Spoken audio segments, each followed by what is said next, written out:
Alright, now that everything is sprayed, the reason I said I needed two hands is because this thing will dance like this right here while I'm trying to spray it. So, and I'm also using the camera so I can see where I've been. Obviously you can see where I've got saturation in some parts here or I don't. So before I go and stick this on here, I've got to go back and see all the gray areas where there's no yellow. That's where there's no glue. Need to go back and go ahead and get that. Tidy it up real good. Alright everybody, another small rule of thumb. If you get called away to a telephone call or something like that and it takes you more than 15 minutes, it'd be a good idea to go ahead and hit this one more time with a light coat. The reason being is because it may have dried and you may not get the tack that you want. So now that we've got that, I'm going to grab this right down here in the middle, right about there. We're going to take this and go straight up to the edge there. And I'm kind of liking the way that looks. A little bit more to the front. So we're just going to go ahead and lock it down right there. I made this oversized so that in case for some strange reason, let's go back this way a little bit. I made it oversized so that I could trim away excess if it was too much, but the good and fortunate thing is that it's not too much. I'm going to go and trim this right here.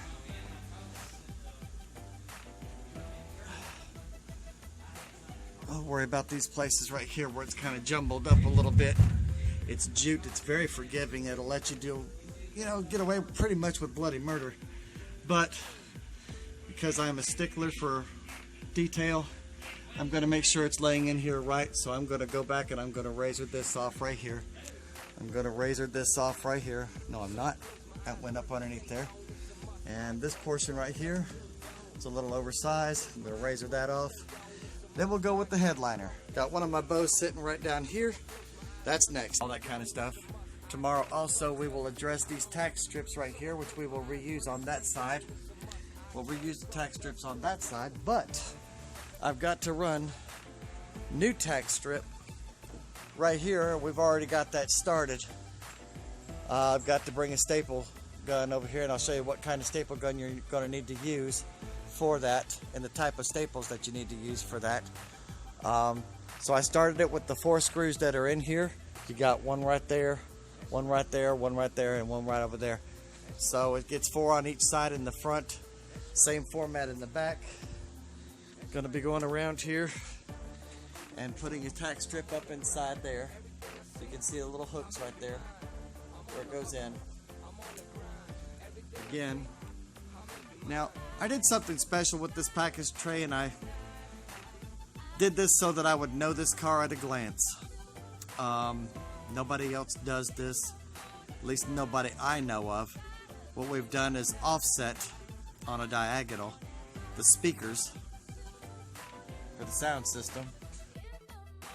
Alright, this is Mark again, picking up from where we left off yesterday, and I told you that we was going to go ahead and do the headliner next. So, a little bit of a confession, we had it in backwards, which is not too far-fetched. I mean, it happens to at least 1 in 5 people. So I'm going to take that belt. In a minute, I'm going to show you exactly how I'm going to trim this out. The challenge today was that there is no tack strip up in here. So we've masked off everything. We put us a nice little layer of glue on the top side because I'm going to follow the contours and let it glue down to all this, but then we're going to wrap it like this, okay? And then we're going to let the window rubber hold it down. You got a window rubber holding it down? Yes, sir. But anyway, so we've got the front to back resolved. Now what we're going to do is, if you can see these wrinkles right here, right along here, I'm just going to give a slight pull and you can watch them wrinkles go away, and that's how tight and nice it should be when you're done. Alright, I'm going to start the video again for that back cosmetic ring over there that I showed you for the dome light.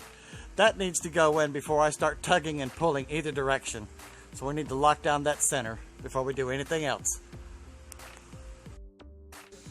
Alright, working on the headliner here. As I said before, we were not able to use the tack strip. So we're good and fortunate that we do not have a window in here yet. And that's always a plus, especially when you're doing a headliner. All right, let's go down below. Now, this is where the tack strip was supposed to be, right there. Okay, so that's the first part I glued. Okay, then I did this shelf right here. Then I came around to the outside. These are the listing clips for the trim pieces. Now I do have a little bit of overspray right here, but I'm going to take care of that with body solvent. Alright, so we've gone to this one right here. I'm going to go ahead and put that one in. We've put this one in right here. This one's next. Everything's already been pre-glued.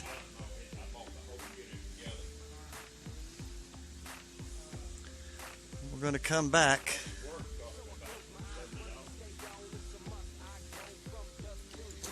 We're going to razor this off real nice and clean so that this piece right here can be peeled away just like that, and that's the finished edge we're looking for. This, we're just going to cut that off even just like that.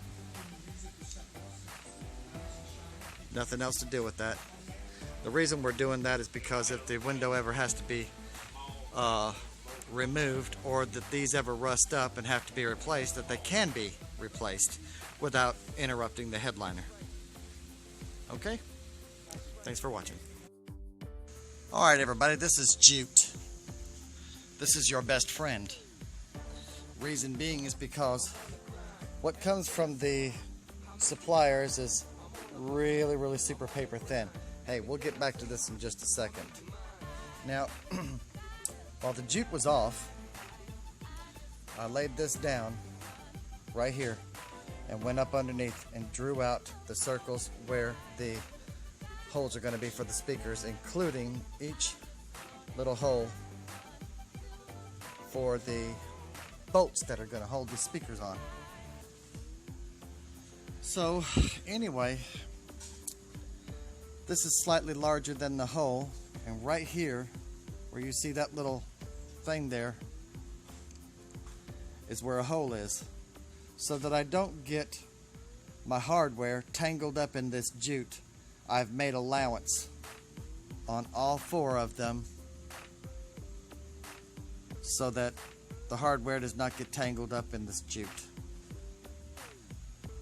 Now, after that goes on, the reason I'm telling you this jute is going to be your best friend is so that this package tray cover sits at a certain height. You can see there's really not a whole lot of tolerance in there. But if I take the jute out, it's even lower, about a ½ inch lower. There's a gasket that goes right up underneath here when they rope this in. We'll see this tomorrow when I go ahead and put this package tray back in after the window has been installed. Now, we had to get a bunch of these right here installed. I installed each one myself. So my headliner has been trimmed out. I'm sorry you did not get a chance to see how that dome light was put in, but you can get a basic general idea from my description. I'm going to tell you how it's done. First, you locate the inside diameter. If you got a little bit of dirt on your fingertips, you can actually wet your fingertip and go along the rim of it, and it will make a permanent mark there. Don't worry, it will not show because the bezel of this ring right here is going to cover all that up. Furthermore, you're going to cut a ½ inch to the inside of that, okay, all the way around. Then you're going to make some relief cuts, and then after you've made your relief cuts, you're going to take your fingers like a crab, like a claw, and you're going to push it up over the bezel all the way around it, and it'll form a tight little circle around that inner bezel. Then you're going to take that chrome piece right there, and then you're going to put it in the proper position and then push up. Some of these you may have to use all your might to push it up. This one I had to use just about everything I had in there. All right, so that's in. The headliner is in. What we're going to do tomorrow is going to take these out right here. There's a few screws holding them in. I'm going to go ahead and glue. Then I'm going to do just like a convertible top would be done. You know that this is a weather strip that goes inside here, but beyond that, all we got to do is lock this headliner down up underneath that right there, and we'll be good to go. All right, everybody. That's the update for the 61 bubble top Impala. You know that I've got a lot of work to do in here. We'll get back to you on that. But in the meantime, my customer has requested that we continue the white stripe all the way past here. Furthermore, he has requested that this right here be continued to the back. So that's why I'm laying it in there now, so I can go ahead and get it marked out. Now, pay real close attention to this. It's a one-off, one-of-a-kind speaker grill. Alright. The flags were not there originally, neither is the centerpiece there that says Chevrolet Impala on it. So those were not there originally. However, since this is his last car and he's going to be driving it for a while, we went ahead and took it a step further and did something really nice on that inside bezel. The flags will appear one more time over there, right next to the place where we would normally see a glove box. Let me get a little bit closer there so you can see. Just behind there you can see them flags. I'm going to come around and get a better shot of it. Just give me a second. Got some nice flags going on right here. It's a weather strip before the bumper goes on. Also, let me point out something. If you're an Impala owner, you can take a little bit out of this recipe book. You know that these right here are actually supposed to be rubber. So to finish and close off the gap, some of that 1/4 inch wide